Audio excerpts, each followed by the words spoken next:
Hello students, कैसे हैं आप। CAG ऑनलाइन क्लासेस में आपका स्वागत है। मैं डॉक्टर राकेश वर्मा।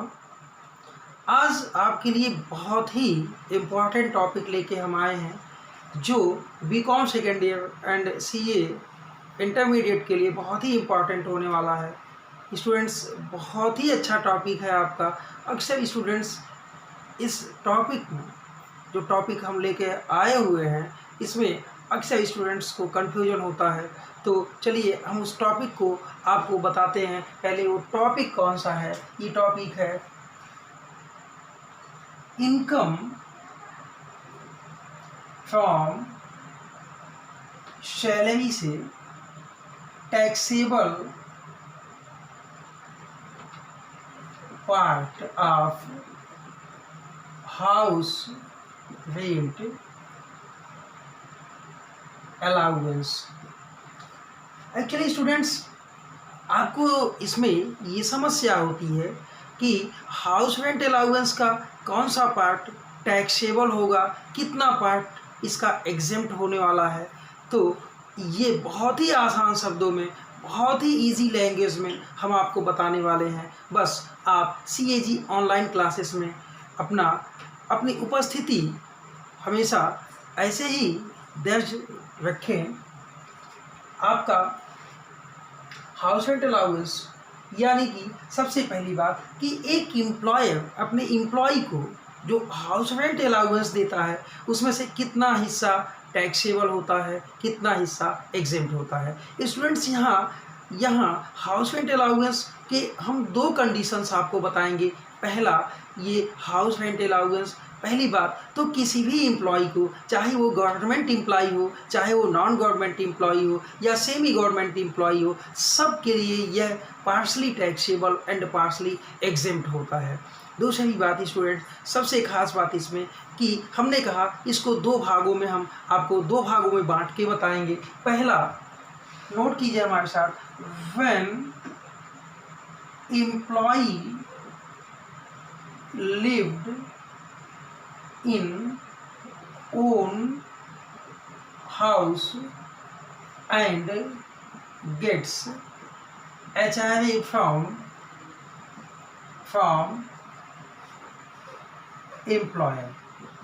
स्टूडेंट्स, ऐसे केसेस में जब एम्प्लॉय अपने एम्प्लॉयर से हाउस रेंट अलाउंस भी पाता है, साथ ही साथ वह अपने खुद के मकान में रहता है, स्टूडेंट्स, ऐसे समय उसका कंप्लीट जो हाउस रेंट अलाउंस का पैसा है ना, वो कंप्लीटली टैक्सेबल हो जाएगा। यहाँ आपको सोचने वाली बात नहीं है। यानी इन दिस केस, यहाँ लिखेंगे आप, in this case the house rent allowance will be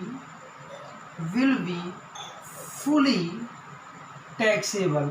देखो भाई, आप पहली बात तो अपने एम्प्लॉयर से हाउस रेंट अलाउंस लेते भी हो, साथ ही साथ स्टूडेंट्स आप कंप्लीटली जो अलाउंस है लेने के बाद भी आपने खुद के मकान में स्टे किया, यानी कि आप अपने मकान में रहते हो, तो ऐसा हाउस रेंट अलाउंस का कंप्लीट अमाउंट ये फुली टैक्सेबल होगा। इनकम टैक्स एक्ट कहता है कि यदि एम्प्लॉय अपने मकान में है तथा उसने एम्प्लॉयर से हाउस रेंट अलाउंस भी लिया है तो ये फुली टैक्सेबल होगा। स्टूडेंट्स, इसके बाद सेकेंड टॉपिक जो है ये है कि when employee lived in rental house and paid rent for his residential house। ध्यान दो स्टूडेंट्स, जहाँ तक हमने बात किया कि आपका एम्प्लॉयर, लास्ट क्लासेस में हमने आपको बताया हुआ है कि आपका एम्प्लॉयर जो हाउस रेंट अलाउंस देता है ये तो इसीलिए ही देता है कि आप हाउस रेंट पर लिए हुए हैं, साथ ही साथ आप उस मकान का, उस हाउस का किराया भी चुकाते हैं, रेंट भी चुकाते हैं। तो आपका एम्प्लॉयर तो इसीलिए देता ही है कि आप to survive meet the particular expenditure related to the allowance. So in this case, if there are four condition, चलिए आपको बताते हैं कि आपका जो अंडर सेक्शन 10 सब सेक्शन 13 का ए है, ये क्या कहता है, कितना अमाउंट आपका इसके संबंध में एग्जेम्प्ट होने वाला है स्टूडेंट्स। तो सबसे पहली बात कि यहाँ देखेंगे कि इनकम टैक्स एक्ट का सेक्शन 10 क्या कहता है, 10 सब सेक्शन 13A क्या कहता है कि कितना हिस्सा आपका टैक्सेबल होने वाला है, आपका कितना हिस्सा एग्जेम्प्ट होने वाला है। तो आप देखो स्टूडेंट्स, आपको इसमें समझना क्या है, आप यहाँ सबसे पहले आपका जो हाउस रेंट अलाउंस मिलता है उसमें से कितना हिस्सा एग्जेम्प्ट होगा, कितना हिस्सा एग्जेम्प्ट होता, चलिए देखेंगे। यहाँ लिखेंगे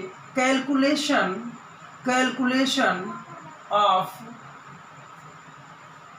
taxable part of house rent allowance.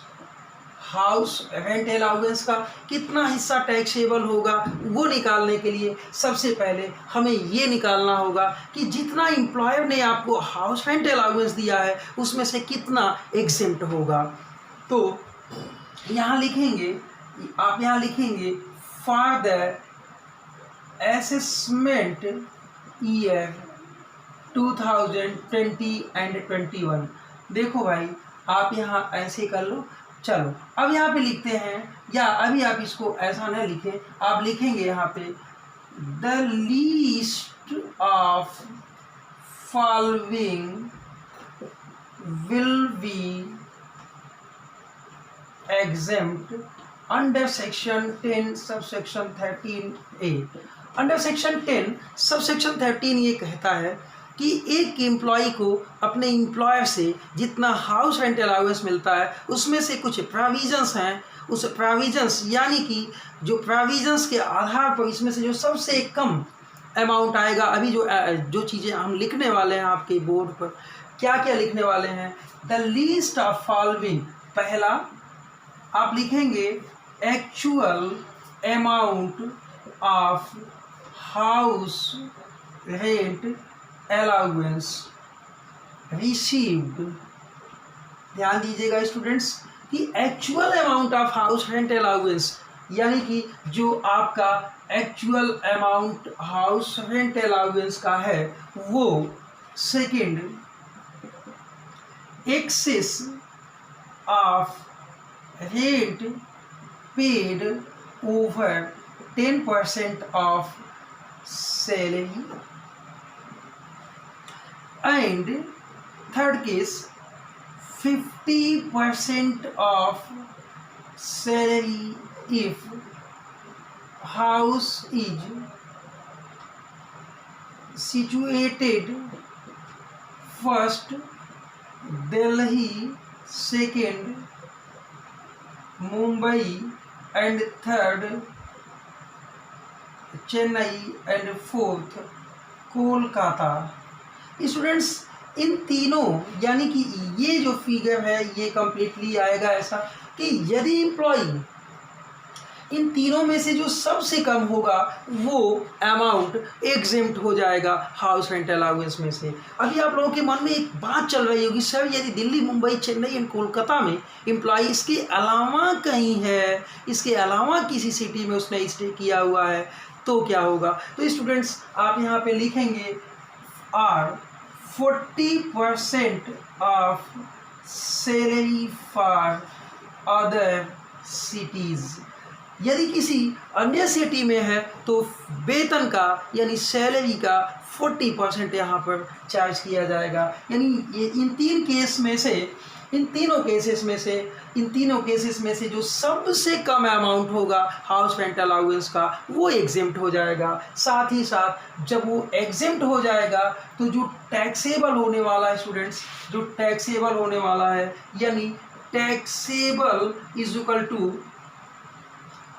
amount of HRA minus जो अभी अभी आपने एग्जेम्प्टेड अंडर सेक्शन 1013 ए, ये जो चीज़ है ना, ये बहुत इम्पॉर्टेंट है, ये बहुत इम्पॉर्टेंट होने वाला है स्टूडेंट्स, कि आप ये जानें कि कितना हिस्सा आपका टैक्सेबल होगा, यानी कि आपको मिलता कितना है। आपको मिलता है जितना अमाउंट आपने एचआरए का रिसीव किया, उसमें से यहाँ काउंटेड इन तीनों अमाउंट में से भाई actual amount of house rent allowance जो आपने अपने एम्प्लॉयर से पाया हुआ है।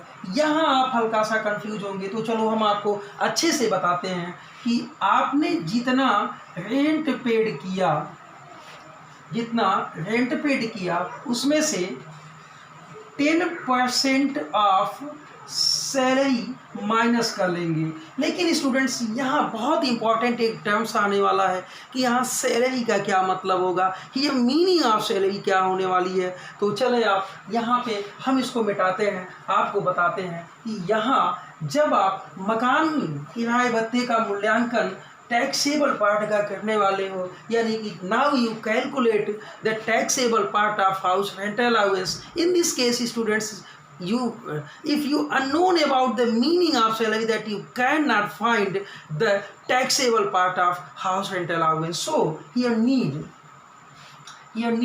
meaning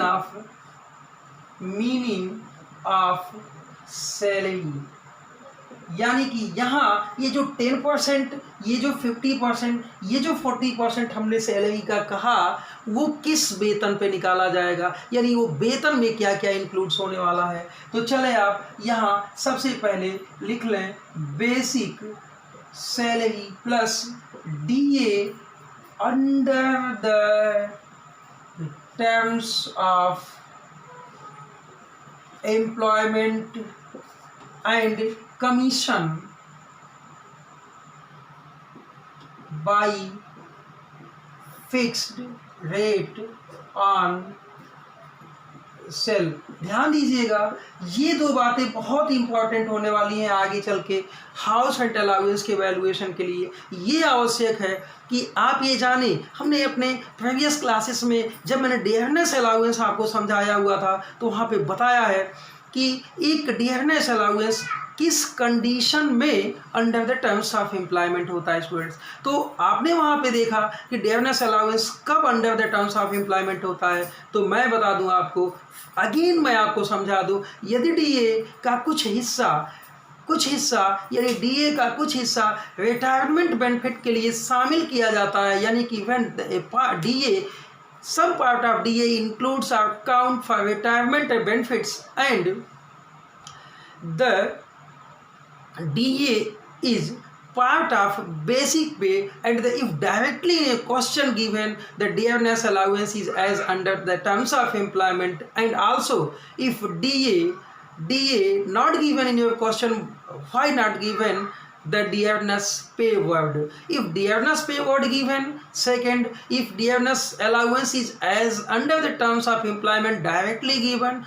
or if the DA forming the part of basic pay and if amount of DA includes for retirement benefit, in this case DA will be the under the terms of employment students. And also I want to introduce you commission. There are two types of commission. First, one commission which not by fixed rate, and second, the fixed rate of commission and percentage given in your practical question. So if percentage of commission is fixed, in this case such all any basic salary, dearness allowance under the terms of employment and commission are include for calculation of taxable part of their house rent allowance. So students, I think the particular topic you well understand how you calculate, how you find the taxable part of house rent allowance. So I think I will try to a practical question with you to other classes. Okay, thank you.